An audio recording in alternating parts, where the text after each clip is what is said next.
Bonjour et bienvenue. Aujourd'hui, on va se pencher sur une question qui hante l'humanité depuis la nuit des temps. Comment est-ce que tout ça se termine? Et pour ça, on va s'appuyer sur une source vraiment fascinante. Imaginez un instant, on vient vous dire que notre réalité, tout ce qu'on connaît, eh bien ça a une date de péremption. Et cette date, c'est dans seulement 3 ans. Alors ça, c'est le point de départ assez terrifiant, on va le dire, d'un thriller de science-fiction sorti récemment. Et c'est la porte d'entrée parfaite pour notre exploration d'aujourd'hui. Tout démarre au CERN. Là, un physicien fait une découverte qui va tout changer. Et on ne parle pas d'une simple théorie, non. Il a la preuve mathématique irréfutable que notre univers n'est qu'une simulation. Une simulation qui est sur le point de planter. Et d'un coup, le monde entier se retrouve avec un compte à rebours vers le néant. Notre protagoniste, Elias Vennet, se retrouve donc en cavale. Il est pourchassé non seulement par tous les services secrets de la planète, mais aussi par un monde qui est en train de s'effondrer sur lui-même.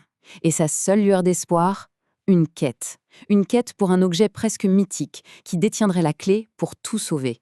Et voilà la question. La question vertigineuse au cœur de toute l'histoire qui nous force à tout remettre en cause.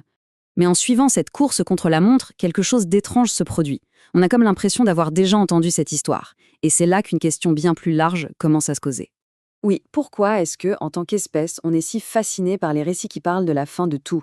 Des mythes les plus anciens jusqu'aux blockbusters d'aujourd'hui, l'apocalypse a une emprise incroyable sur notre imagination.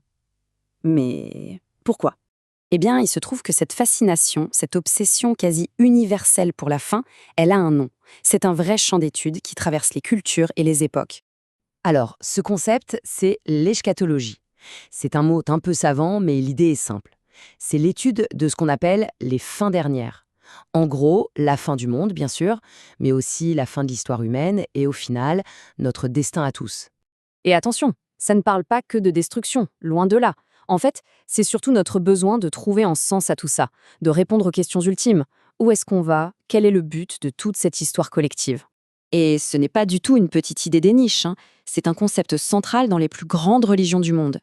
Et aujourd'hui, elle est plus vivante que jamais. Elle a simplement trouvé une nouvelle maison dans nos récits de science-fiction. Et c'est là que la boucle se boucle.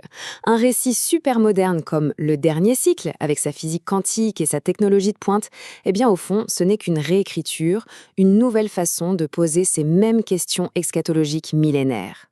C'est assez fascinant de voir comment ça marche. On peut littéralement mapper les éléments de l'intrigue du roman sur les grands thèmes classiques de la fin des temps.